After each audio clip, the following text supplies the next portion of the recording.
Yeah. Always gotta kick your freestyle, you know? Yeah, yeah. Mic check 1 2. Yeah. Check out just how we roll. I done burnt my tongue on the damn pizza roll. I put it in the air fryer. Right now, I'm about to tell you right now, my tongue is on fire. I think I got blisters on my tongue. And I don't even know how I'm gonna make it some. I'm still about to make some wings, and you can already see what type the third degree brings. Even if I got blisters on my tongue, I can still spit a freestyle. Getaway's kinda wild. I hope Mike Tyson knocked Jake Paul out. Without a doubt, that nigga's trying to get clout. And we don't do that around here. Like I told you, man, we about to run the whole fair. And let me make one thing real clear. I'm an African American in the mirror. Don't know what trick daddy is trying to say. Cause if he don't know, he needs to go the other way. Maybe read a textbook and learn about his history. Talking about the other stuff, dog, you really missing me. With all the stuff talk about, I'm American.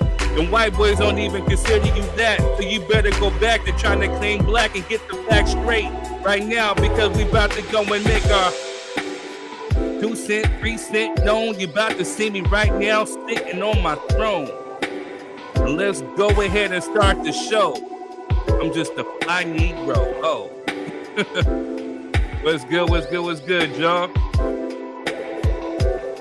3 yards in the house, Quez is in the house.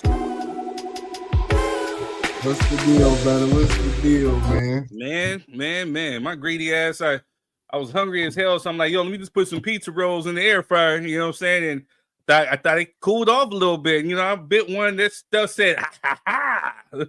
Yeah, you killed me with that one, bro. I didn't even listen to the rest. I ain't even gonna hold you, but I was too busy laughing at you. Sound like somebody greedy. You know what I'm saying? burnt the roof of your mouth over there, Martin. Nah, I'm burnt my tongue, man. Burnt my tongue. I had a tongue. Then I tried to sip on my, my apple juice, and my apple juice did not help. Yeah, you have to ride that wave, brother. Made it burn even more. You said what? No, I said, how you guys been though? What's up, Jess? Oh, man, good. How you doing? Pretty good. How about you? Man, I can't complain. I was watching some of this Tyson Jake Paul fight with these illegal immigrants real quick. You know what I'm Man, might have to keep buffering, man. Like, gotta keep restarting it. I think too many people's watching it. They about to crash the internet, man. Well, on Netflix? Yeah. Dang. Where you watching it? Yeah, we watch it on Netflix. Ours fine. Yeah. Check my protection or something. Yeah, man. And how are you and the queen, man? Oh man, she good. Man, she's sick. The baby teething, but it is what it is. Oh man, how she get sick, dog? Hey, ain't no telling, man. Think she snuck over there to Africa too, man. Came back with, I'm just playing, but nah, it just colds, man. She a teacher, so she always around them little snotty nosed kids, and parents don't care no more. They send their kids to school sick anyway. You know what I'm saying? Like, y'all deal with it, so it'd be a lot of that. You know what I mean? Real talk, man. It's crazy. Yeah, crazy. It's all a part of the game, man. And you still over there eating them pizza rolls, man. Let them pizza rolls go. It's just one more. Kind of breaking the rule of the show, Okay, go ahead, man. Just be careful. Right. Now, if you see a hot flame come across the screen, then Man, you know what? I think on that note, let me eat another pizza roll while we dig into some of this ratchet. Hey, ratchet news. What's good, y'all? It's your boy Third. We back with some ratchet news. Well, some of it's ratchet and some of it may not be as ratchet, but we still got to talk and cover it. So let's get right into it. Well, 2024, especially these last 3 months, have been a rough one for celebrities.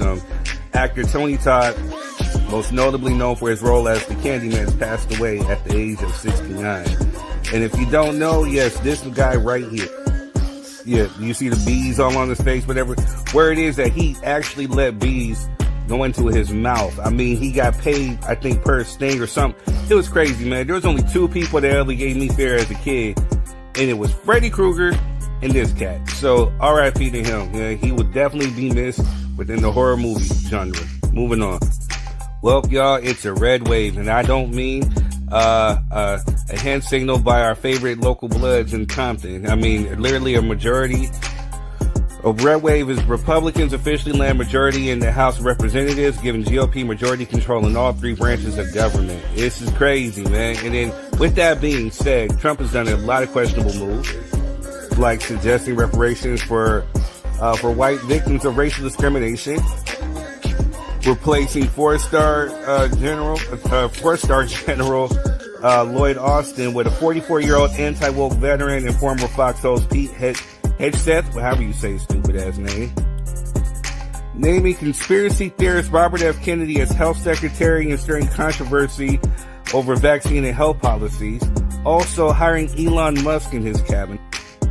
And plans for abolishing education department, which will spell doom for Black America. With that being said, this has been trendy as far as search engines go. How to change my vote, which is really trendy. It's too late, folks. Y'all that didn't go out and vote. I'm talking about the ones who strategically didn't go out to vote, and the ones who voted for this crap or bought into it. This is what you get. Welcome to America. Moving on. Speaking of slavery in America, California votes to continue forced labor in prisons, which is crazy. But in some positive news, Palm Springs reaches nearly $6 million reparations deal with displaced Black and Latino families. I don't know how they get reparations and the rest of us don't, but salute to those Palm Springs residents. Moving on. In weird ratchet news, Lamar Odom purchases $8,000 custom doll modeled after ex-wife Khloe Kardashian. It's the weird, freaky ass nigga, man. Weird. Them drugs have really gone to his head. Moving on. It has been alleged that Meg Thee Stallion and Winnie Harlow got into a fight at one of Mike Rubin's parties. Basically over, I think, Winnie Harlow being Canadian and reposting Tory Lanez or something. And Meg Thee Stallion didn't like that. And so, she decided to act ratchet. I don't know if any punches were thrown, but allegedly they got into some type of argument, whatever. You know what I mean? And I don't know. But moving on. Latino family expresses hope post-election, believes Trump will protect law-abiding undocumented relatives. Moving on. Cassie Ventura's legal team slams Diddy's gag order request in trafficking case. I mean, it's crazy because in more Diddy news, Shine has came out and said this. Shout out to our dialogue. Shine says he thought Diddy was the devil and claims Diddy's offensive contributions over the last 20 years and refusal to pay reparations caused their relationship to break down. I mean, I don't know. But then Diddy's team claims that their client is not the devil. I mean, but then I kind of think Shine's kind of fake because just a couple of years ago, he was on the stage with Diddy calling him his brother. It's weird, man. But he has a new Hulu documentary coming out, I think on the 18th, man. But The Honorable Shine, whatever it's called. Moving on. Speaking of somebody that's really honorable, Miss Pat reveals Cat Williams paid for her father's funeral the first day they met. He paid for the funeral and still paid her for the show. On top of that, man. And didn't ask for anything back. He told her, you don't have to pay me back. Man, this dude is like a really walking, talking blessing, man. Shout out to Cat Williams. I mean, he just elevated himself to one of my top, 3 or 4 comedians of all time, man. And just the realest people that, we'll ever come across. He's truly a blessing, man. Everything I hear about this cat, as far as blessing folks, has been amazing. So shout out to him. Moving on. Ice Cube offers a glimmer of hope for West Side Connection reunion. For those on the West Coast, for those of us on the West Coast, this is kind of huge because he's been hard, steady on saying nah, he will never reunite with Mac 10, but there's a chance, so we'll see. Moving on. Shout out to Angel Reese one time with Angel Reese's Puffs, cereal. Shout out. Huge look. Moving. Denzel Washington is set to join the cast in the next Black Panther film, and he's starring in the new Gladiator 2. And I think he just recently revealed, too, that he had a same-sex scene, which got cut. He think the director's chickened out, which I'm glad they did, too, because I don't think I'm ready to see him in that capacity. So, hey, shout out, but I can't wait to see him in Black Panther 3. and he said he might be retiring soon, so we shall see. Moving on. Bernice Burgos revealed she was making $30,000 a night as a bartender in New York on her worst night. Well, geez Louise, maybe we need to go to the NYC. Well, I don't know, mate. I don't know. It's weird, but moving on. Ray J warns Pastor Jamal Bryant not to upload the interview, quoting, "Somebody getting snatched off the pulpit," end quote. I mean, someone needs to check on Ray J because he then did, a few days later, he offers to apologize to Pastor Jamal Bryant after threatening him, saying, "Pray for me." If I were Pastor Jamal Bryant, I'd say I'd pray for you to hell. You know what I'm saying? Because the boy got mental issues. You know what I'm saying? Like, I don't know. He's just a weird cat. You know, almost getting jumped by the Coneses and whatnot. But hey, moving on. Cardi B says she wasn't paid for her appearance at Kamala's campaign event after Candace Owens accused her of doing so. So, you know what I mean? Shout out to her if she didn't. But you know what I mean? So moving on.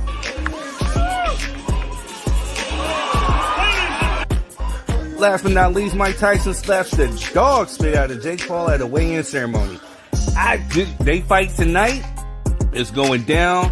As a matter of fact, we ain't going to have a long show because we got to get to it. So with that being said, we're going to go ahead and just end it right here. Moving on. I'll catch y'all after the show. Peace.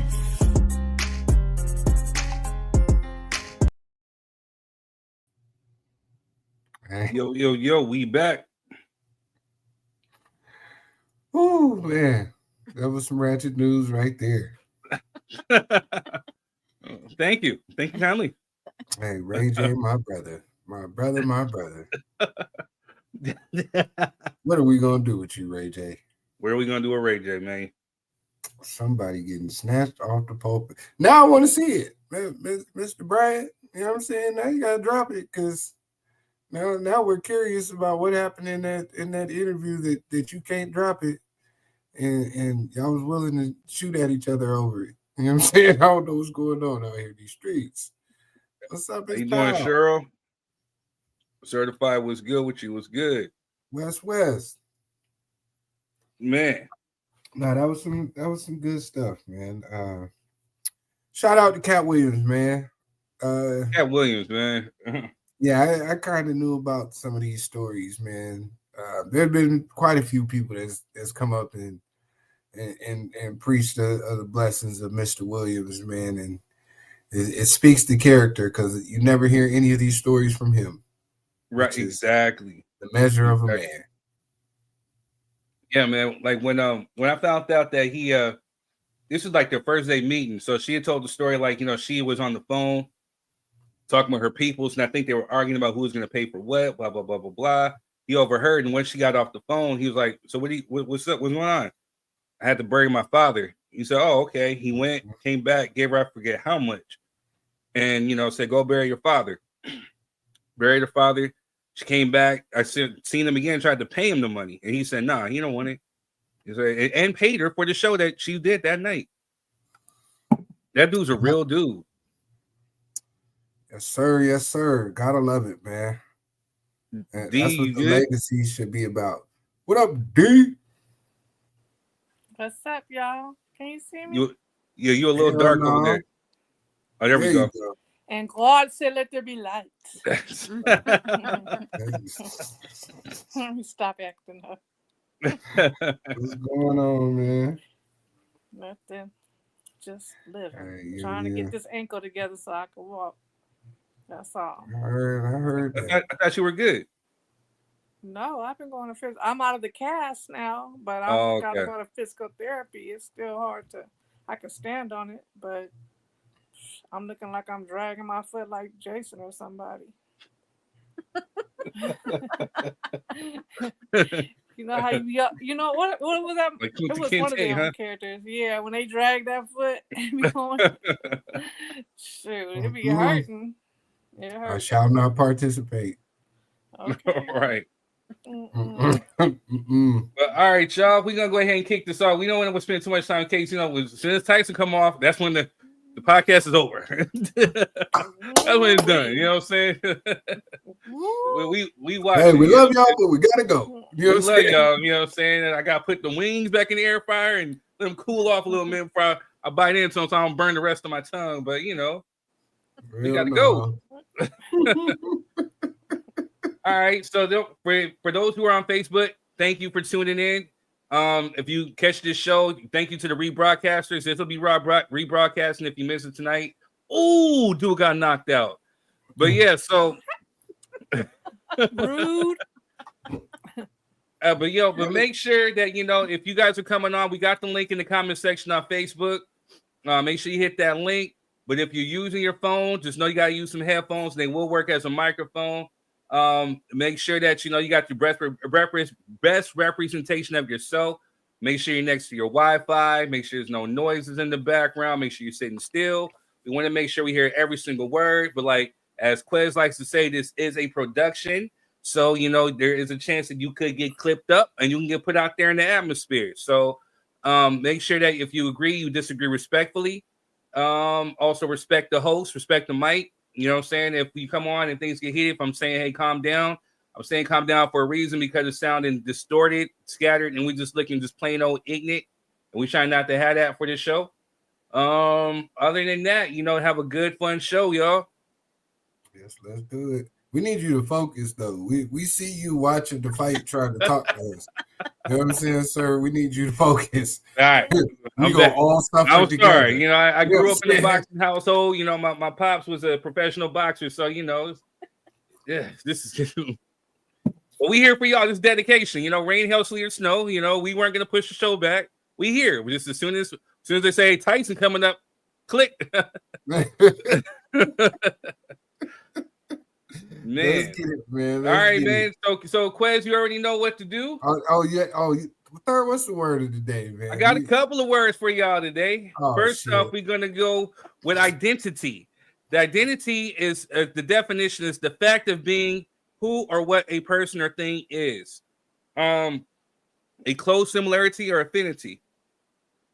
Basically, in today's society, we have a lot of people that identify as whatever they want to identify as. I think, sometimes, with us as Black people, I think we have a lost identity, because it's like, what part of the topic that we're talking about today is, should African Americans call themselves African Americans or just plain old Americans because we were born here in the Americas? There's been some heated debates about it. So that's why we're bringing it here.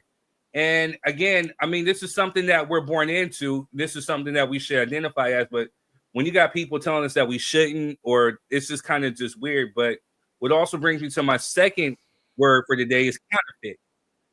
Now, counterfeit is the definite or the adjective is the made an exact imitation of something valuable or important with the intention to deceive or defraud. Noun is a fraudulent imitation of something else, a forgery. So for somebody to say that, we're false or we're this or we're that, it's counterfeit. And I don't believe that's what we are. I just believe that we were cut off of our history. We're cut off of knowledge and we just don't know. So we will take a deep dive in that today. You good? Let's do it. Let's do it. Sorry, I had to get the charger for my phone, man. Oh, no, you all good. You all good. So what should we dive into first? You just gave us the whole rundown. I say start there. Let's get it. All right. Quick promo.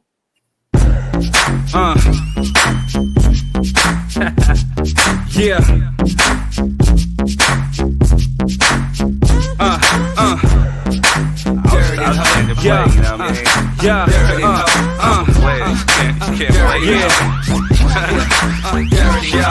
You're wasting time.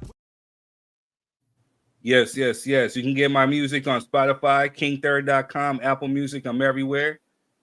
So make sure you support. For those that have been, it's been a great year. Thank you and I appreciate you. I rolled up playing that song. Just saying. You rolling up? No, I don't roll up like that. Yeah, no, she don't roll up like that. She's been pulling up in her car. Right, yeah, you got to specify, man. Yeah, in California, you can have double meanings. Double meanings. Yeah, roll up listening to that song. I don't know what you're doing, Jess. Somebody from your job may be watching, man. Be careful. Nope, I do not partake in that. She does not do it at all. Yeah, might stun her growth. We'll go with that. Don't worry about it. There. All right, y'all. So our favorite rapper, Trick Daddy Kids, Trick Daddy Dollars, has caused quite a stir online with some comments that he's made, and I have a clip of that right now. I'm trying to figure out how Afro get in front of my motherfucking race. I ain't never been to Africa. I never been to Africa. Afro or Africa. Never been there. I'm not from Africa. I'm born and raised in Goose, Florida. I'm born in Goose, raised in Liberty City in the Poker Bean Project. Ain't never went to Africa. Ain't thinking about going there. And I heard it's a beautiful place. Yeah. And I know it's the motherland. Yes. But not my mother, not her mother, and not her mother's mother. That ain't their land. America, real true land is right here in the U.S. soils.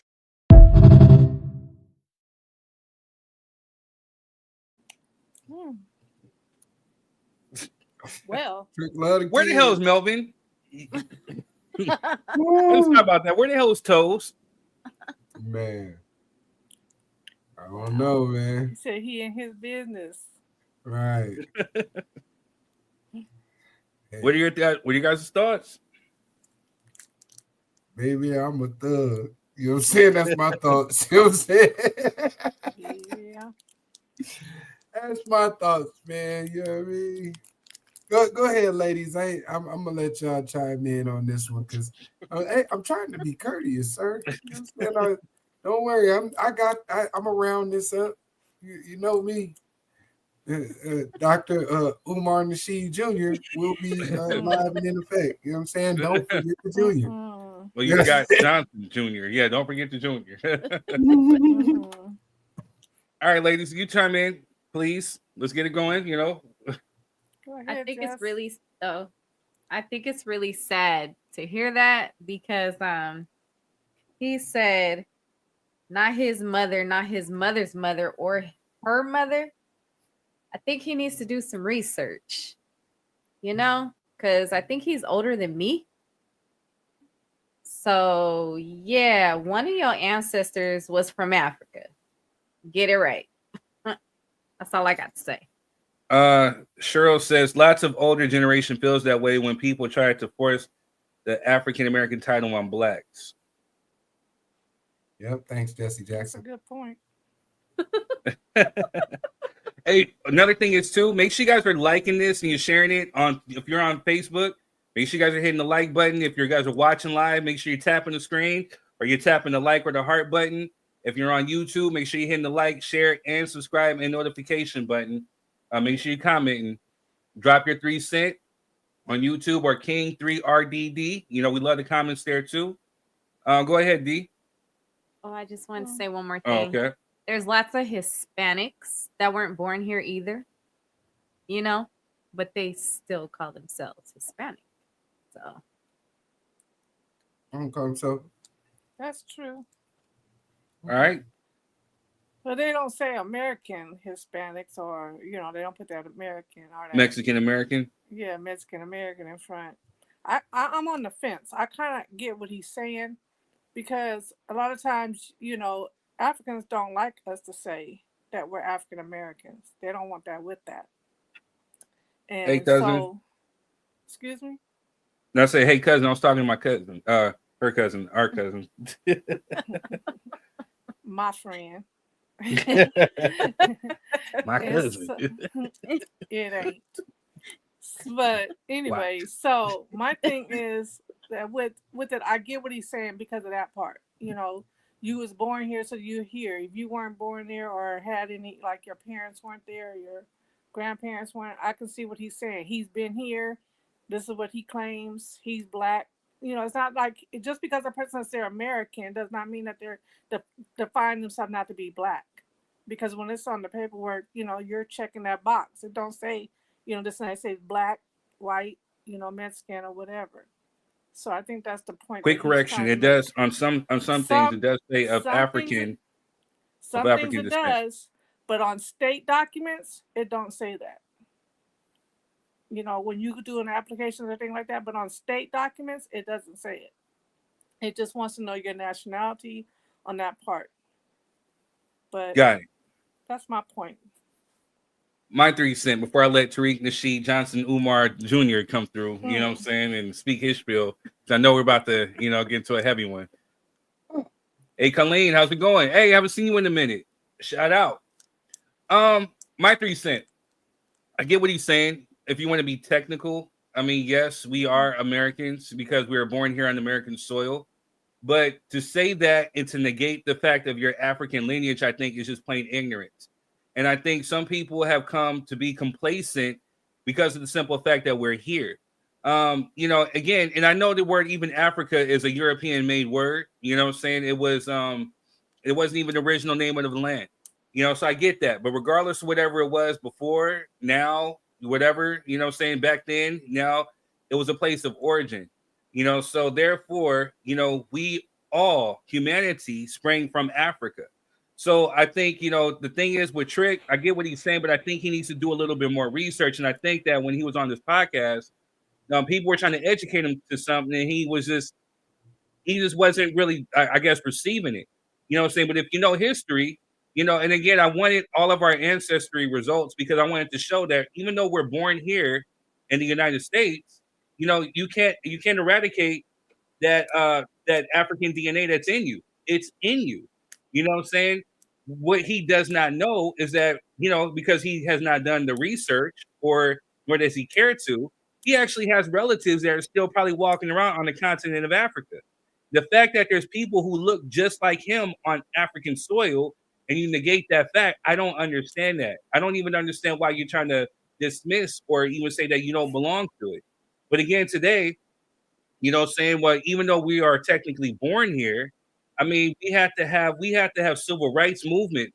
And shout out to the family of Malcolm X, because his family, his heirs, his descendants are suing the FBI, CIA, and the U.S. government for playing a part in their assassination. But he was the first one to say that, hey, we belong in Africa. We're this and we're that. Black is beautiful, because we're in a country where we're made to think negatively of our skin, of ourselves, or of self-hate. And he tried to instill a sense of self-worth.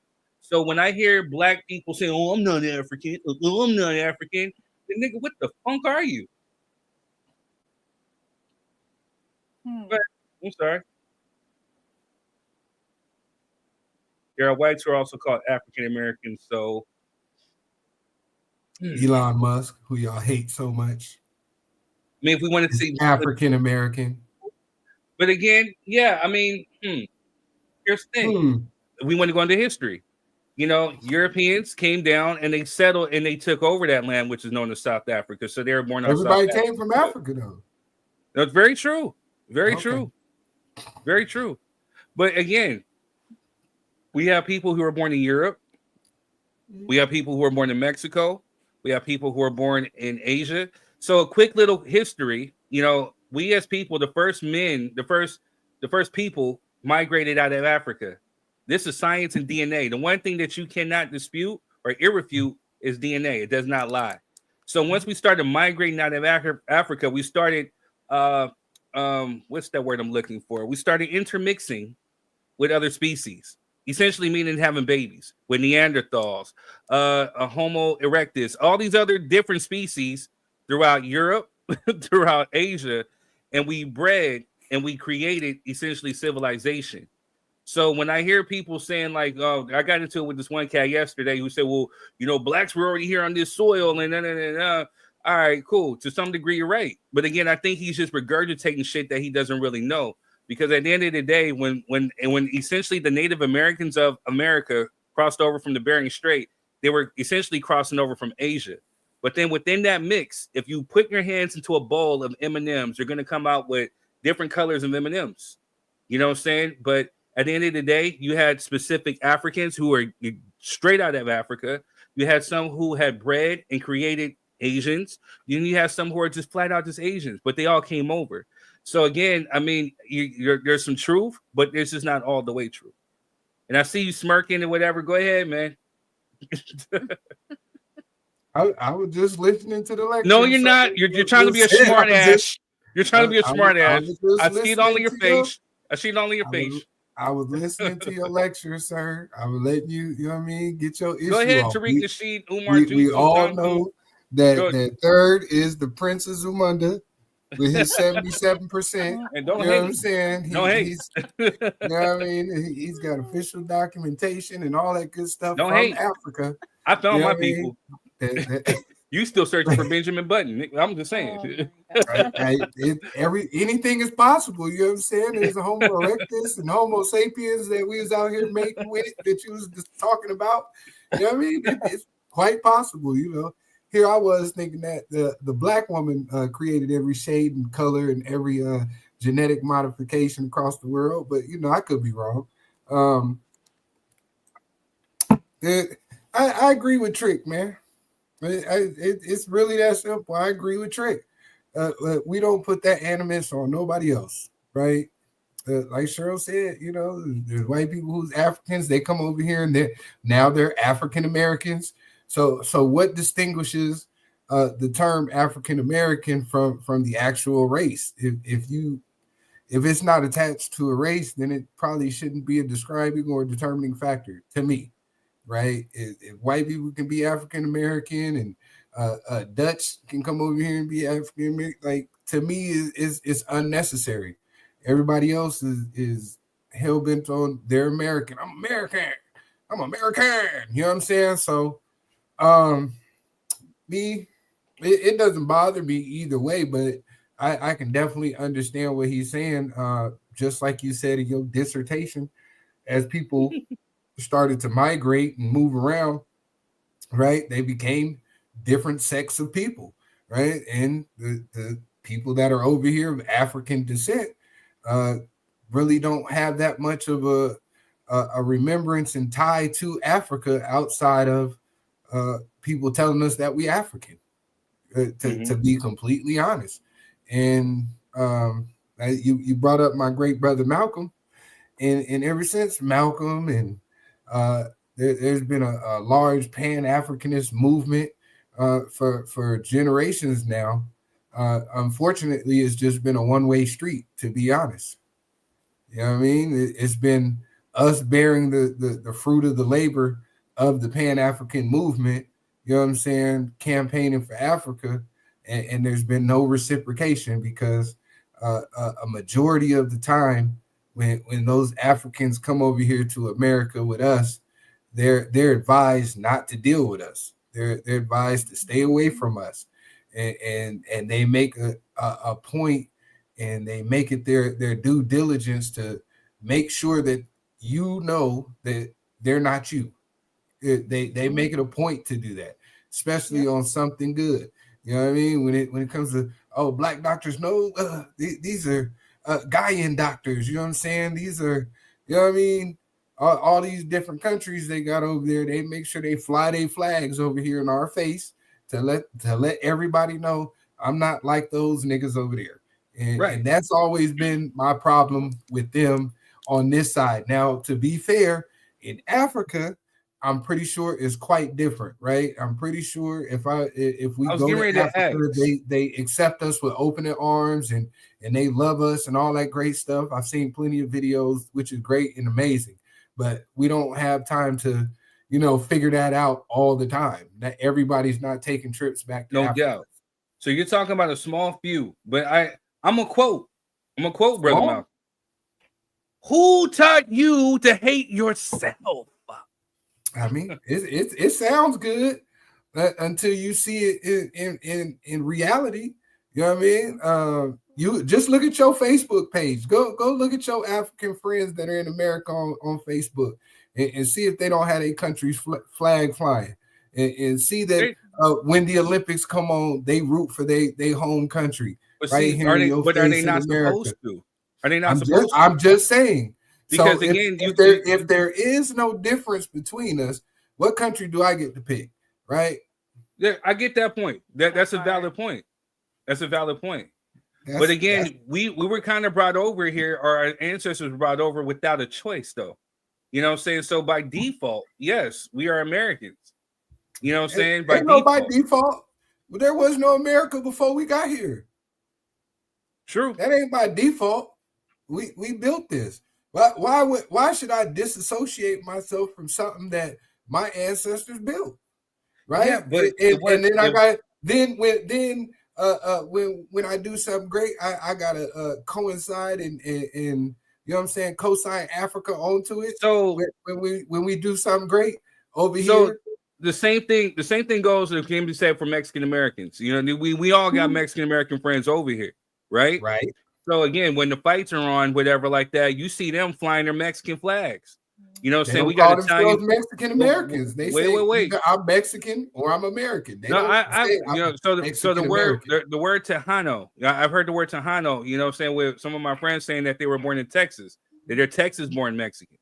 But you know, and again, it gets even more complicated because if you want to be real, I mean, if you want to be technical, this side of the Mississippi, you know what I'm saying, was once upon a time, quote unquote, Mexico. You know what I'm saying? So again, some of their ancestors were already here. You know what I'm saying? So if you want to be even more real about the ish, a lot of Mexican Americans have a lot of Native American within their DNA because of that fact. So with that being said, I mean, you have Italian Americans over here that will fly Italian Americans, your flags, right? You know, I've heard that before. They just call themselves Americans. Or they call Italians. One of the two. Do you know Italians?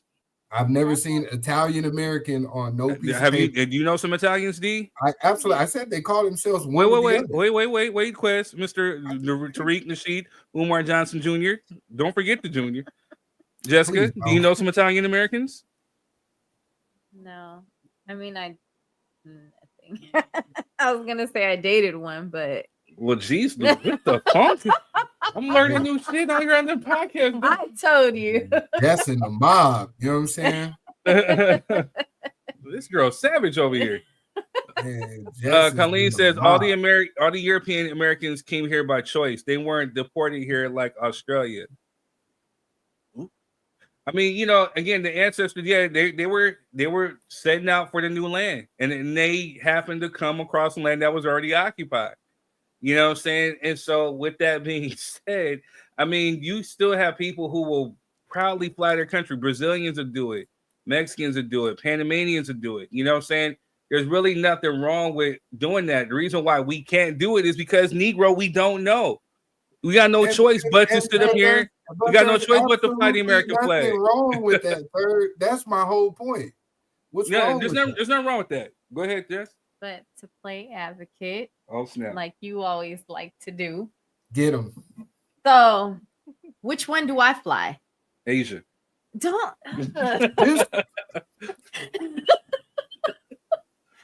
But yeah, kind of good point. Which one do I fly? Which one do you want to fly? So that's again, hard to choose. Why do I gotta choose? So my thing is like this: you fly that American flag, Jess, and you be happy about it. No, thank you. No, I'm good on that. So, I don't want to touch it. Well, the thing is, because that American flag comes with so much, and I hear what you're saying, Quest. It's very, very true. You know what I'm saying? America was built off the blood, sweat, and tears of our ancestors, but then again, it still came at a price to where, again, we have black men fighting in World War II, World War, even the Civil War. You know what I'm saying? Even every war, even the Revolutionary War. The ironic thing is that we had ancestors that fought in the Revolutionary War for freedom, and we weren't even free. Hey, but guess what we didn't do? Unlike a whole lot of other individuals, we didn't run. Very true. We stayed here till we were free. Period. Very true. But even still, so then after 18, we sat here and we fought and we bucked the system until it went into our favor, even if it was only slightly, right? Because that's what the gumption and mustard that we're built of. That there was nowhere for us to run. Ain't Africa since the Emancipation Proclamation didn't send no boats like, hey, give me my people back. They ain't, you know what I'm saying? After the Civil Rights Movement, they ain't send a plane over here. Hey, give me my people back. None of that. That's not all the way true too. So once upon a time, I mean, what do you think Liberia is made of? Liberia was a country that was made for African Americans to return back to Africa if they chose so. So again, so that wasn't all the way true. There was a choice to come back, and some African Americans actually chose to go back. So with that being, the African Americans that went over to Liberia to fight to help. So, but with that being said, there was a choice. You know what I'm saying? But you got to give things in context, though. Third, you can't just say, "Oh yeah, Liberia said we can come." Oh, when they went to Liberia, they had to fight to help Liberia. You know what I'm saying? To create that space for people to come. You know what I mean? And as I always say, the same thing like with this Black and Brown coalition and all the other coalitions that they try to get us to be a part of. We are always the forefront and the front men of the moral compass of every movement. And then when the movement is over, we're always left out to dry. You know what I mean? Nothing is built in Liberia. That nothing is built to the standard of dual citizenship that any country is offering at this moment. And that's where that's where ignorance plays a part, because in Ghana they're offering dual dual. Nigeria. I don't know about they're Nigeria. Not offering dual citizenship. They're offering. I know Gabon is offering dual citizenship. Okay. There's different countries that offer dual citizenship. Mm-hmm. Hey Angie, how you doing? There's some that won't. There's some that won't honor it. That's very true. But then there's some that will, especially the African Americans who do their research and find out they actually have roots and ties to that country. They offer dual citizenship. Gabon is definitely one of them. Do you have dual citizenship, Third? I do not yet, sir. Oh, okay. But I will, because I trace back my lineage. How much is it going to cost you, Third? I don't know. You want to do the research for me? It didn't cost you anything, right? I don't think it costs anything. It does. It's going to cost. It costs, but it shouldn't, right? Because that's where you're from. That's the motherland. Should be free, right? Oh. For you to return back to your people, they're going to charge you to come back home? We'll look that up. We'll look it up. I give them that. But again, he said that they're not offering. They're not offering it. They're charging you for it. Offer is free. If I will give. I'm not gonna offer you some now and laters and say, hey, well, you owe me 35 cents because I paid 25 cents at the store. But since you want them, you know what I'm saying? It's an uptick. You know what I mean? It's supply and demand. Now I know that there's some countries that aren't, but then there's some countries that are. I'll give you that. I can't remember off bat which ones are. And please give me a list. I will. Colleen Salon says between 5,000 to 8,000 people of African descent served in the Continental Army, woven into the history of this country. No, I agree. But that's the thing, though. So we fought for this country. Go ahead. Oh, yeah, go. So, yeah, we fought for this country. But again, the reason why I don't even like to celebrate the 4th of July, once I got older, I realized what the 4th of July was and the irony of it. You know, we're fighting for freedom and fighting for our freedom from Great Britain, but yet and still there were Black Americans who were still shackled up. The founding fathers of this country wrote a Declaration of Independence saying that all men had the right to be free except for Black people. We were 3/5 of a person and we were considered property. You know what I'm saying? It wasn't until 1965, just forget 1865, 1965, that Black people actually had to get civil rights within this country. You know what I'm saying? Like, so again, so the ironic thing is that for these people to sit up here and talk about American, there's a country that despises you. You know what I'm saying? There's people that despise you. So I get it. We're Americans by default. And if you want to be technical, I mean, the reason why Mexican Americans won't call themselves Mexican Americans because, again, U.S. is just part of America. It's part of North America. So is Mexico. So is Canada. It's already America. This is called North America. We are on the continent of North America.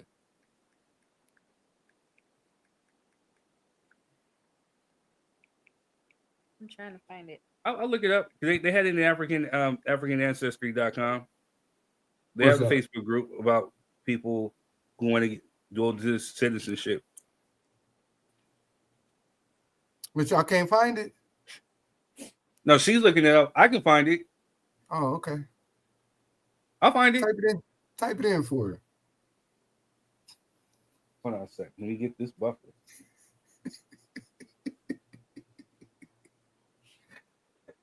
You don't like Africans, sir? I'm just playing. I love Africans. I do. I love all you Africans. All of y'all. You Africans. How much is dual citizenship? I got an African pendant on one of my chains, man. You know what I'm saying? I respect it. But when it comes down to it, America is home.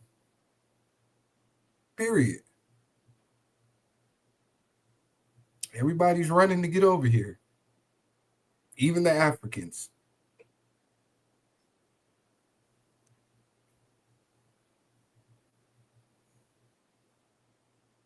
So, what are your thoughts, D? Africa.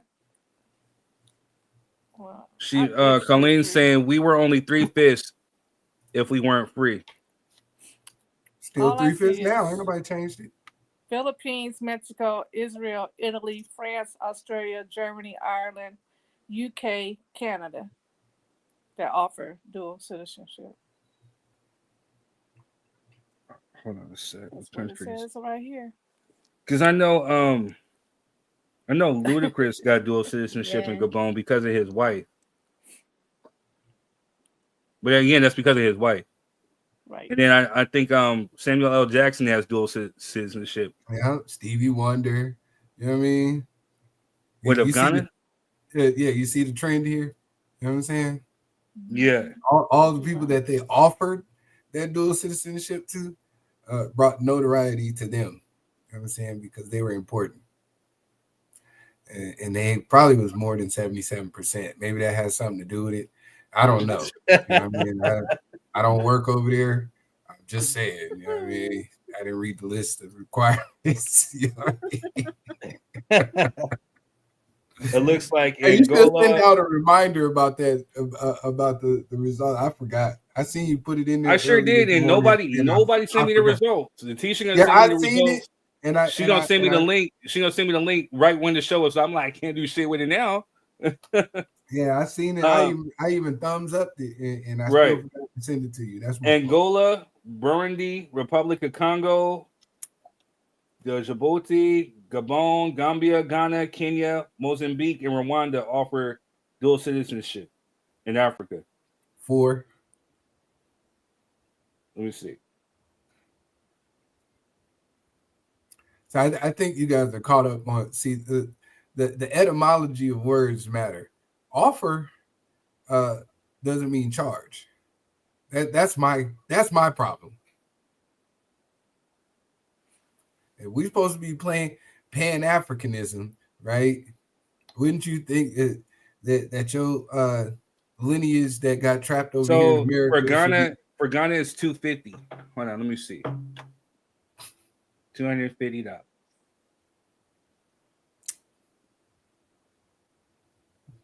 Okay. That's if they offer dual. No, they offer. I just looked it up. About Africa. And where are you looking at that?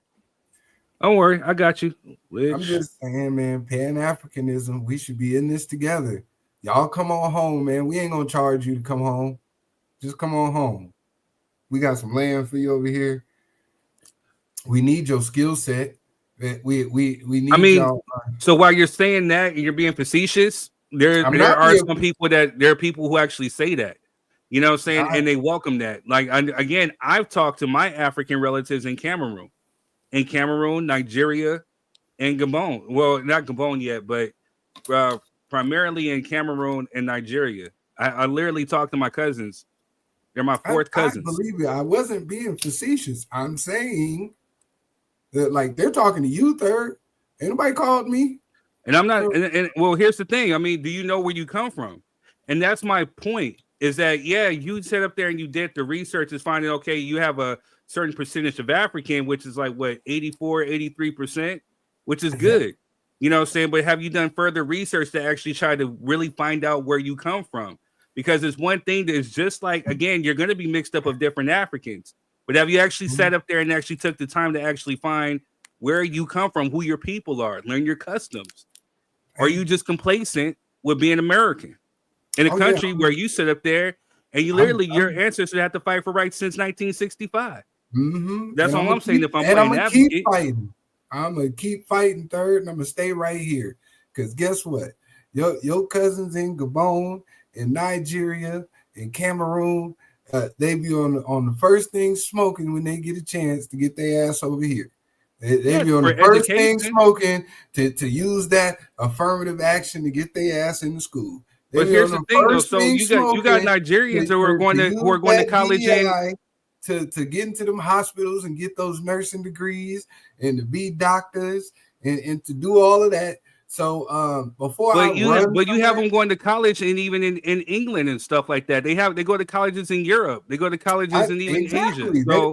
So what's the point? If you want to go get a better education, you got Asians who do the same damn thing. So what is the point? The point is, if everybody's running over here, why would I run over there? That's the point. The fuck am I going over there for, third? If everybody's coming over here. Nah, jeez. So again, you have people who come over here.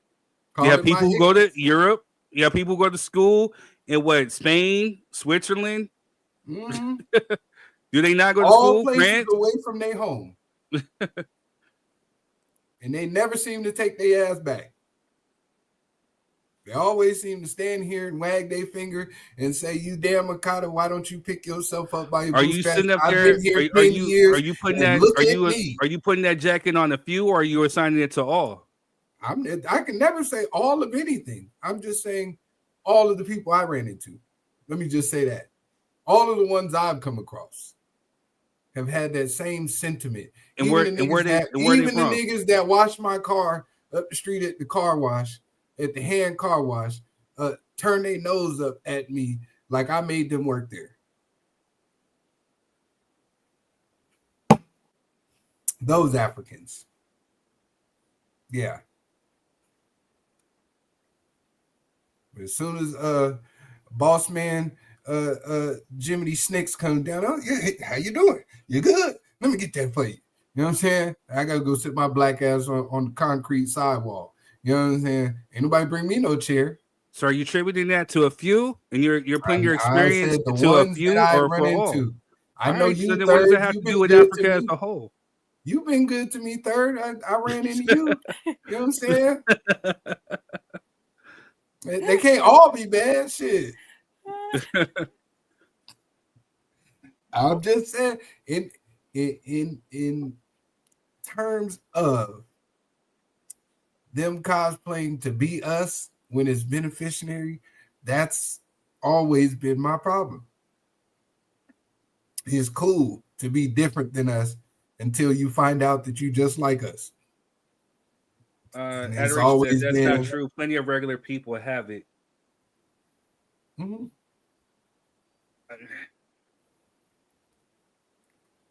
I don't know what Adoration's talking about, but okay. Yeah, I don't. Man, you need to get on here, sis. You are the one over there traveling from country to country. We want to hear your experience. All right. So, Uganda, the application fee for indigenous Ugandans is $200, and the application fee for non-Ugandans is $200 plus a $5,000 fee upon approval. That's Uganda. I don't know. I don't got no people in Uganda. The application fee for Ghana is dual citizenship for is $250, and there's also a processing fee of what's that? Some type of Ghana. Applicants must complete a dual nationality form and provide other documents. Kenya, the application fee for dual citizenship is a money order or a cashier check for $540 payable to the Embassy of the Republic of Kenya. Applicants must also submit a prepaid self-addressed return envelope. So it looks like they got their own currency in some South African. Yeah. So let me ask a question real quick. So dual citizenship, wouldn't they require that you would have to have a residence there or work there or something? I would like to know more about that too, but I know when in the African ancestry group, you know, when they were talking about it, because there were people who actually again, they connected and found and traced their roots, to certain countries. And so they were asking if, they offered dual citizenship for some of these countries. And so they definitely had a list. And I think they had requirements for some and some of the paperwork, whatever. Yeah, can I tell you what this seems like to me? Go ahead. It seems like this is more so catered to individuals who are of that descent, like within a generation, and happen to be born in America and go back and apply for that. Because I think, see, Tisha said it. Yes, you have to have a residence, which means, or you have to have an address to use, right? Mm-hmm. That's usually how citizenship works. Yeah, you can't just apply to be homeless. So you know what I'm saying? Some of the countries, again, if you're finding your roots there, if you've traced your roots, and they will allow that. That's what I'm trying to tell you. That there might be true for some or whatever if you're trying to actually obtain it. But if you've actually traced your roots, I forget the whole process.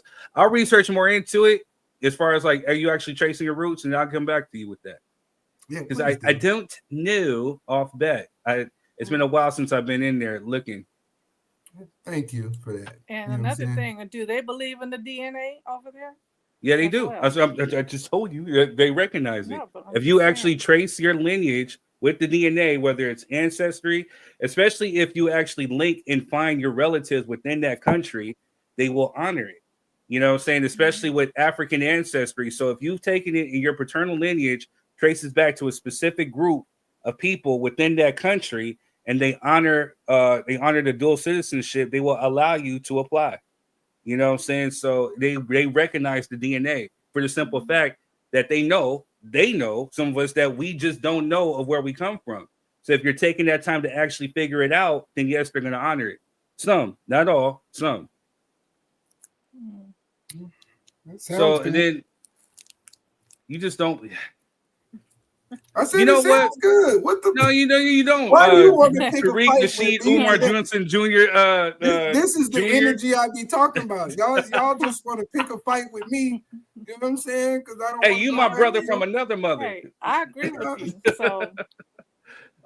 So to play off what Quez has said, I did find this clip where I guess is there a disconnect between African Americans and Africans, and this is what I did find for that. Africa are you from?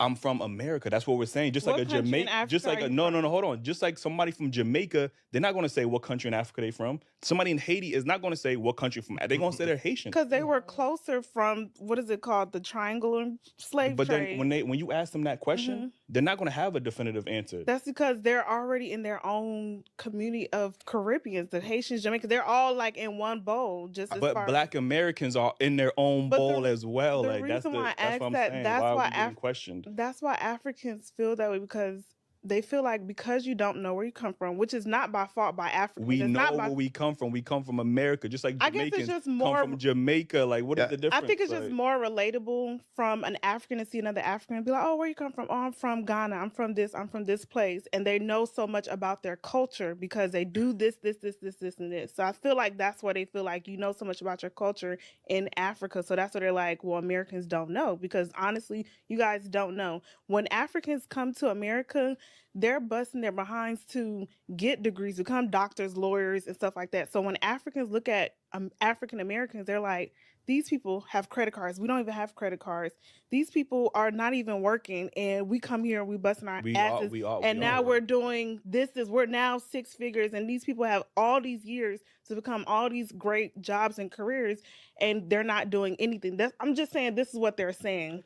Yeah, this is the conversation. It's like, y'all have all this time to get free money, free loans, and we don't get that back at home.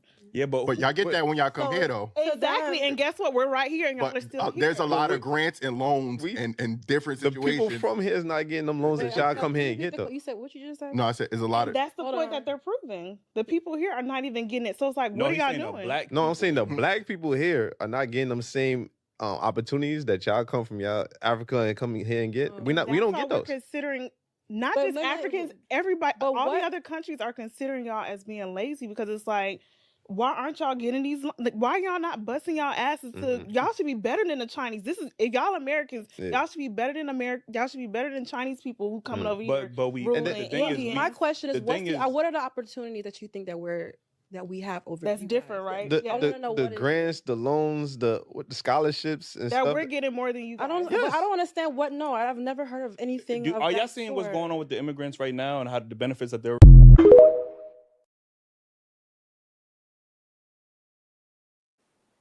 Yeah. What are your thoughts on that clip? I hate this cat, man. Because you tried to sit here and argue me down about who's saying that, who's doing it. She just told you who. Everybody's saying it. You know what I'm saying?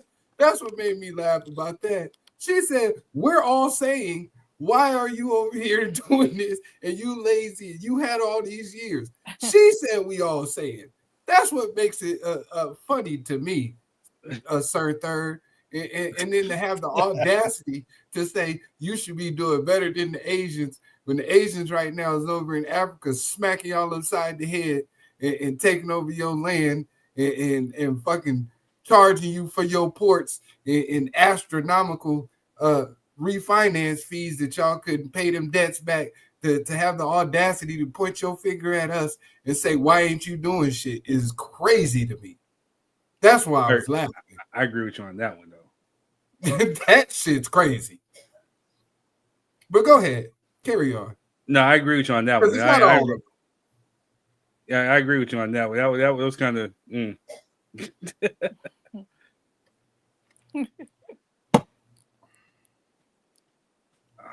Let's see. I found something else before we move on to the next. Yeah, please hurry up and wash that taste out my mouth.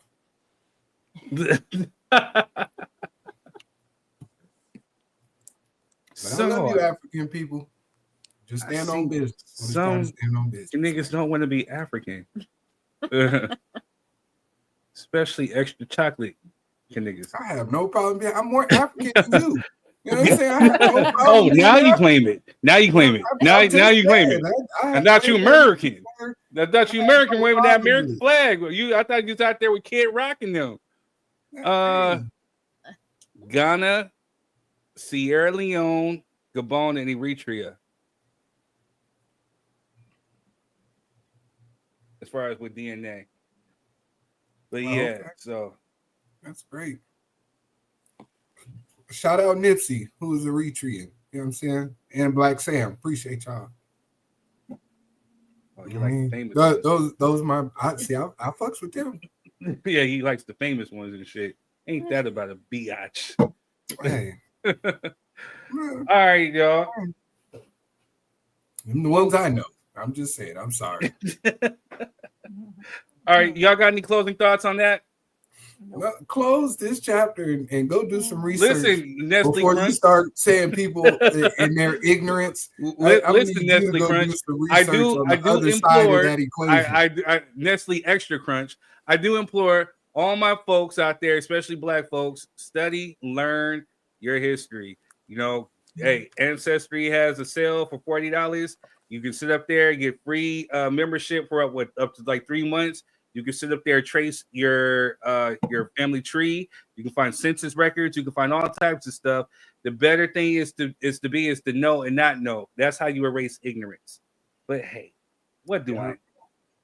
And I advise that before you start advocating for people, find out how they really feel about you. Again, this nigga. I will say, I had an African teacher in high school. He called us lazy. He did. And why do you think that we're lazy? Why do you think that they think that we're lazy? We don't think we're lazy. They didn't start saying we was lazy until we asked for some money for the shit that we was doing. then all of a sudden we was lazy after we built everything for free. Then all of a sudden niggas is lazy. And that shit never makes sense to me.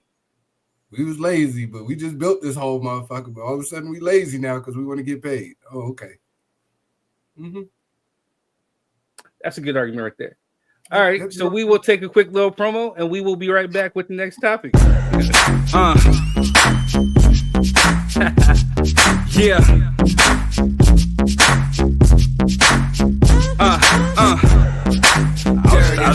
Yeah, you know what I mean? Yeah,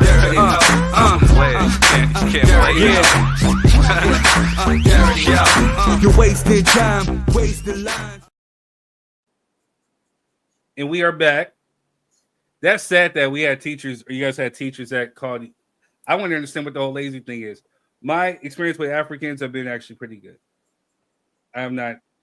Besides that one, but I told y'all about that. Yeah, he tried to. Y'all ain't real blacks. Everybody didn't get a chance to go to Wakanda third. You know what I'm saying? Some of us just. I've not been to Wakanda yet either. I will go though. And I implore you to go too, Tariq. I'm just saying, if they'll have me. Niggas got all these fake African names and all this Pan-African. Yeah. But then they want to keep Africa out the mix. If they'll have me. The funk out of here. Man, all right. Man. So another topic that we want to talk about today. We're getting close to fight time. So we're gonna make this one short too. You know what I mean? But so another thing I came across, brother Mike Tyson. You know what I'm saying? We gotta. He's from Brooklyn. Go Tyson. But yeah, so I found a clip that maybe like a week ago, but we got caught up with this whole election stuff, and we're taking a break. I needed a break from all that crap. But again, one of the topics that came up, and it's a good thing, was does more income mean you have more control of the household? Is it control? Is it gender specific? So, I couldn't find the actual clip because I waited too long to actually clip it up to get that person's perspective. But I did find something that's kind of like similar, and we can kind of just, go off of that. Are women considered head of the household if they're the breadwinner? Wow. The tough part about the society that we live in is the misconception that the person who makes more money calls the shots. In reality, that's the wrong mindset to have. Now, I do believe that regardless of who the breadwinner is, men are supposed to be the ones who lead and provide direction in the relationship. This doesn't mean that a woman's role isn't valuable. Stay with me. Times are changing, and men shouldn't be intimidated by what a woman brings to the table, even if it's more than your contribution. Because any other time, it's, I wish she brought something to the table. With all that being said, if there's genuine respect in the relationship, a true woman wouldn't emasculate their man in this predicament.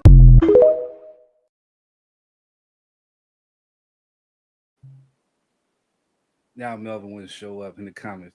What are your thoughts, y'all? Go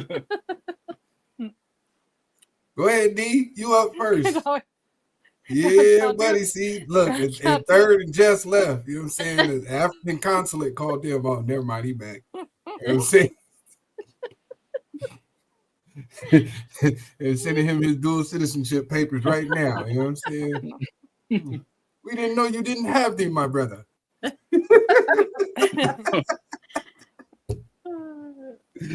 ahead, D. Go ahead, y'all. Hurry up, man. Go, Jess. Go ahead. Okay, so for me, I know people ain't gonna agree with me on this, but God created a specific order for a reason. Okay? Men are supposed to lead the household. But I get what he's saying about that. Or no, he said that women shouldn't be head of the household if they make more. Is that what he's saying? What he said. Because Texas would say that whoever makes the most, right, is the head of the household. Is that not correct? Man, if you're going to choose the U.S. tax code over God, I mean, I guess so. So, yeah, with that being said, if your girl makes more than you, I think you should hustle. Just saying. Just saying. So if you want to be that head of the household, hustle. But men are supposed to lead the household.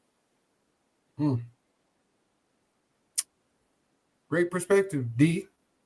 I knew y'all was coming from me because I already know. You thought you was getting away from this one, D. We want to hear your perspective, D. Oh, I get caught up. My thing is, I don't mind a man being the head of the household, but when he act like he can't be the head, or he's having a problem being the head of the household, then yeah, you can step down. But I don't really look at, okay, this person or that person. I think it's always like a even, type of thing, to where if something needs to be spent over 500 or whatever amount you want to put out there, you both discuss it, you know, before you purchase. I always feel like that. But if I'm already at the table with a stack, you know, and he barely got, you know, a lunch sandwich bag, that ain't gonna work. He's got to bring himself up. I mean, what kind of man wouldn't want to bring himself up? I mean, you got to have your backbone. You can't just sit back and be happy with a lunch sack. You got to come on with the bag. If I'm bringing the bag, meet me at least with a half a bag, you know, or close to it, or you got a plan, or you got something planned that works. But if not, don't think you about to be out there just spending either, because it ain't gonna. All my money ain't going in one account to where you have access to it like that. So I guess to kind of elaborate further or to kind of expound, if you, D, made more money than your significant other, or would you consider yourself to be the head of the household, or would you let this man lead in terms of what Jessica's saying as far as the biblical sense? He can lead. Like what's lead? Like you handling the house, you setting the rules on how fine, but I'm gonna be the head of my money. You know what I'm saying? It ain't gonna mean that just because you're the head of the household don't mean you're gonna sit up here and just spend up my money I don't work hard to get either. Like, you know, going out doing this, doing that, or electronics, or whatever you choose you think you do. Being a head of the household is running a household and protecting that household as well. You're protecting it. You're supposed to be securing it. You know, but if I don't see that, why would I let my money just be sitting there and he just breaking it down? I'm not about to do it. We're going to have a talk about that. But he can be the head of the household. That's what he want to do. I'm still going to submit. I still, you know, cook your dinner, still clean the house, and still do the things that a woman's supposed to do and submit. I have no problem with that. But my problem is I just can't let my money sit like that and be open to him just to spend the way he want to spend. You know, he want to go out and, you know, just like my dude, he want to spend $900 on a fishing rod. And that's your money. You're right. But I feel like that's, you know, in his mind, he don't want to, he says, because I don't want to get married right now. I just in my mind. But in him, he wants to get married, but he knows he says, as he says, he has to get all his toys out the way. You sure better, because it ain't gonna happen. Because we had a topic about that. What if his daughter wanted a laptop? Would he go? Would I agree with him spending $2,000 or $3,000? Hell no. Go get her one that's about $1,000 or $500. It's a certain thing when you $3.99 at Walmart, man. You know what I'm saying? They all do the same thing. You know what I'm saying? Right. Shit. Hold on, let me read some of these comments real quick. Especially when they're grown. I got something to say about that. Whoever is a better leader should run the household. Some men have low IQ and their ladies are smarter and vice versa. That's from Toes. Very true. Adoration. The fact that he calls it emasculation is the problem with. If your wife has a better leadership on certain area, you being unable to let her lead is the problem. Money, in my opinion, has nothing to do with it. Also, the Bible never said a man should lead in a relationship. We got to stop taking the Bible out of context just because it fits our traditional society. You're right. It says that he should lead in a marriage. That part. Woo! Thank you, Jess. Thank you, Jess. Come through with the word of the Lord. You know what I'm saying? Adoration, what are you reading on, girl? I should have typed all that. Girl. Melvin says, what man doesn't like or want head in the household? There's a lot that Shut don't. up. Don't answer There's a lot that don't. He read it. They must not like women. Boy, no. That is a question. For another episode.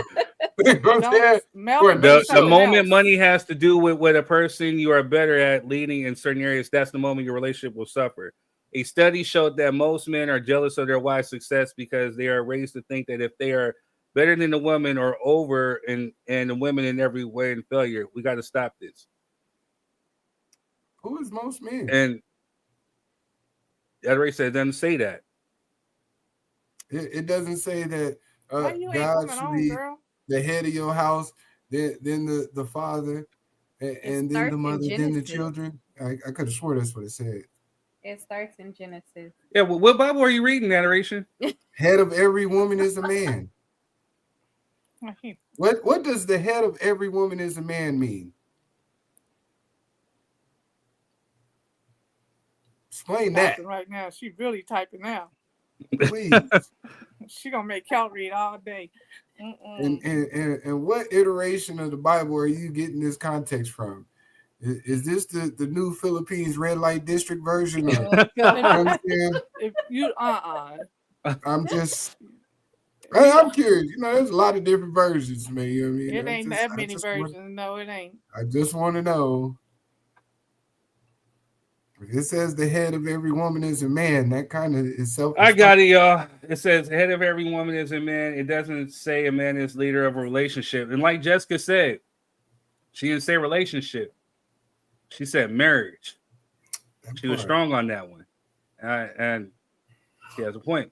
So we're going to bring up Bible quotes because I don't know where she getting her Bible from. She got the new Filipino version of it.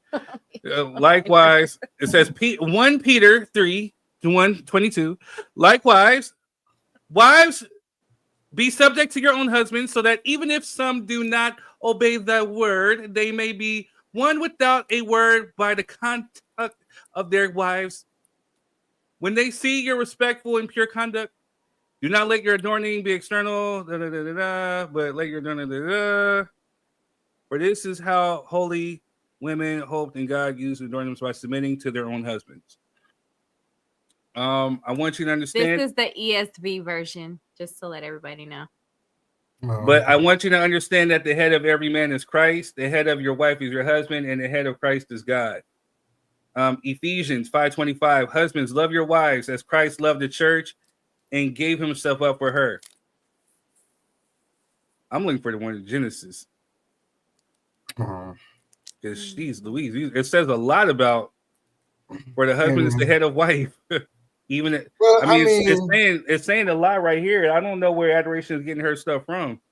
Look, it's to be honest, it's irrelevant which part of the Bible it's in. You know what I mean? It's in there. But right, you know, my perspective, it's all in there, really. Yeah, my perspective on it is, you know what I mean, I kind of agree with Dia a little bit on some portions of it, because you know, there are a lot of irresponsible people out there pretending to be men, and a fool and his money shall soon part. So, you know, you take that how you want it.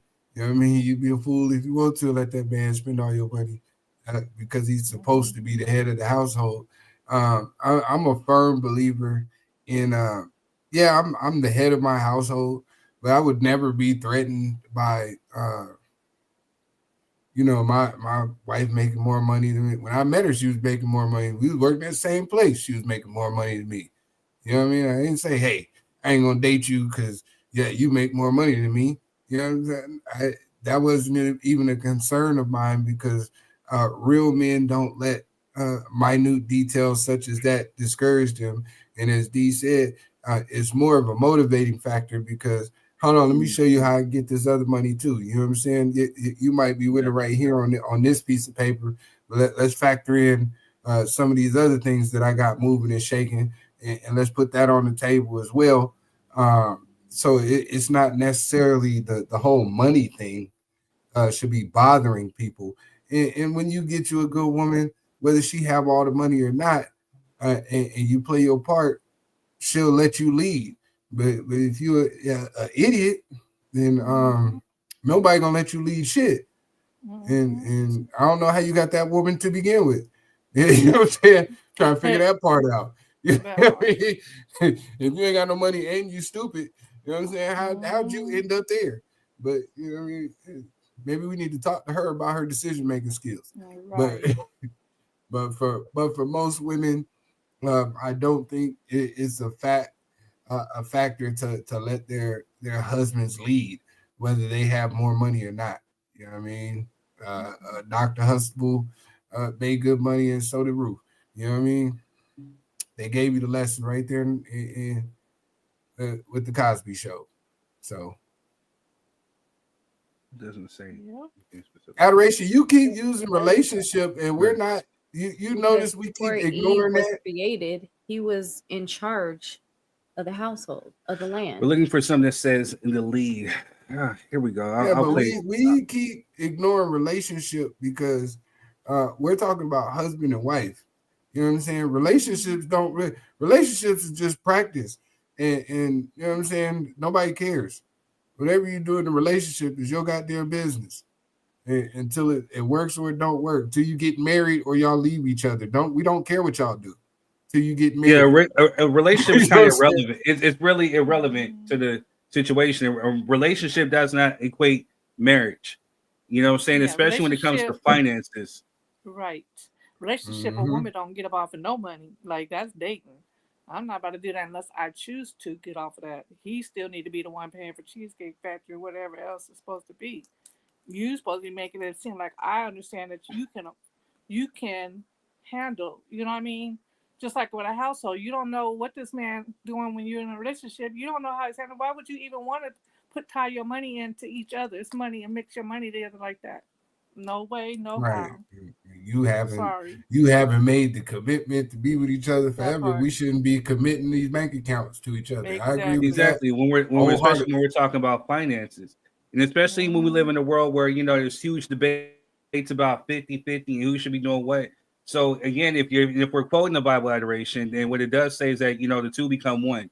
So again, if my wife is working and I'm working, then all that money goes into one whole pot. It's our money. You know what I'm saying? So therefore, money does not really dictate who the leader of the relationship, and relationship, I mean marriage, is. You know what I'm saying? If we're placing God in the center of our marriage, our relationship, marriage, quote unquote, then again, that means that I am the head. You know what I'm saying? So, but at the same time, it does not give me free range to sit up here and to dictate to my wife, I will consult with her with certain things. I will get her opinion because she does matter. It's called a relationship. You have to have that in order to have a successful one. So this is what I find the problem to be. A lot of individuals, when they look at this marriage situation, everybody's looking like they're about to lose something, right? Everybody's looking at it from the perspective of, what if it doesn't work? What if it fails? What do I lose in the transaction of this? When you should be looking at your marriage as a designation from God that can't be broken apart as long as you leave him there. To me, it's my personal opinion. I'm not telling y'all what to do with y'all. If you want to be a heathen and do what you do, that's your business.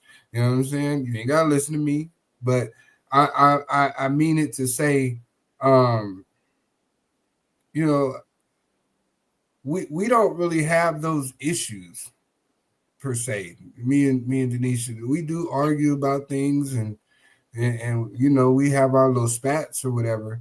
But when it comes down to what's best for the household, we actually sit down and talk about it. And it's never, hey, well, I'm the head of the household, so we gonna go this way because this is what the fuck I want to do. You know what I mean? I don't care how you feel about it. And yeah, your shit may make more sense, but who asked you to talk? You know what I mean? Eat the cake, anime, and shut the fuck. Like, we don't. There's none of that going on in real marriages. In real marriages, that God placed that woman with you to be a helpmate. That it also says that, right? If she's your helpmate, that means you would have to listen to her for her to help you. Exactly. Period. Point blank. So exactly. Nobody's losing anything. You guys are supposed to complement each other. You guys are supposed to build with what you have as far as strong suits and personality traits to go out and build a new kingdom for yourselves. That's what it's supposed to be. Right. When you then we're all here. We're not perfect by no means. You know what I'm saying? We're imperfect people trying to help other imperfect people get through the situations. And so why we have these debates, because again, I keep getting these questions. Why are we talking about the argument? Because a lot of this shit that we see on the internet whether it's TV, whether you like it or not, happens in real life, everyday situations. You know what I'm saying? Whether it's happening in the office or work, what's happening even in your everyday relationships. You know what I'm saying? But the one thing that we can use our platform to do is to help educate or give a different perspective for folks to see things differently.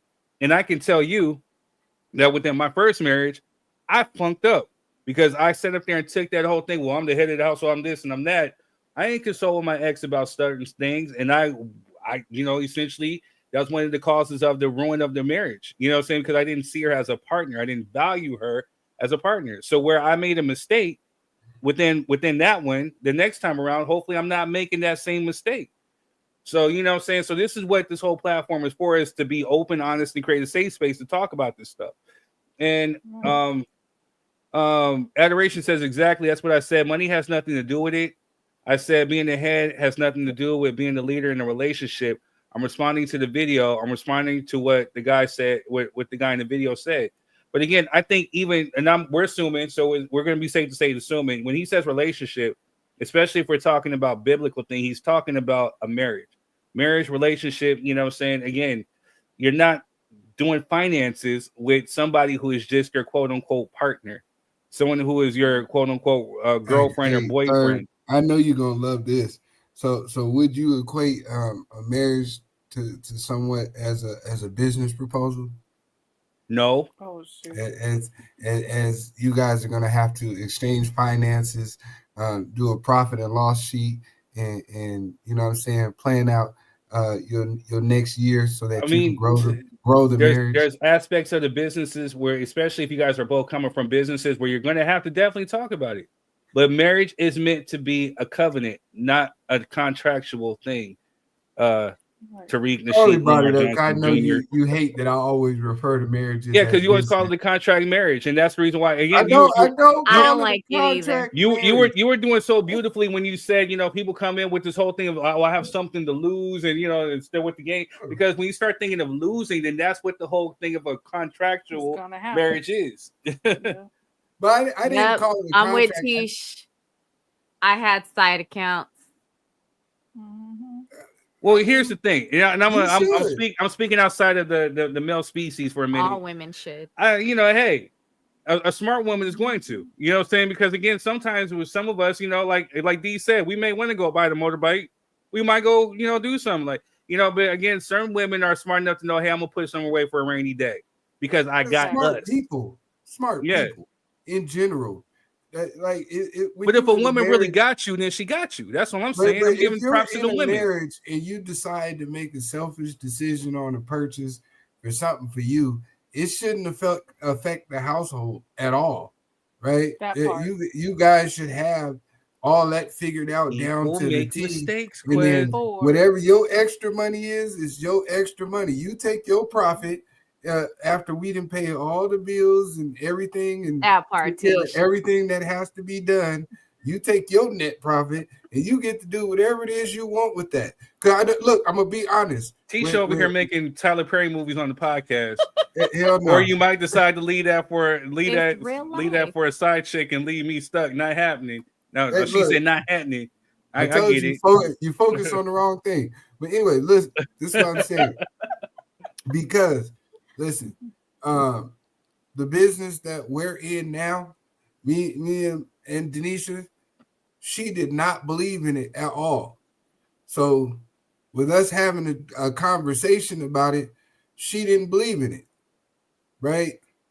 So I couldn't take the money from, hey, look, we gonna do this, and woo, and she agreed, so I can do it. Now I had to take that out of my, my little personal situation. I had to take the hit for that. I got to miss a couple lunches. I got to, you know what I mean? And I made the investment until I made her a believer, right? Now she's full on board, but you should also keep your money to the side for things like that as well, because there may be an opportunity that arises in your life and your partner may not holistically agree with you. And like I said, don't take that from the finances that supply the household.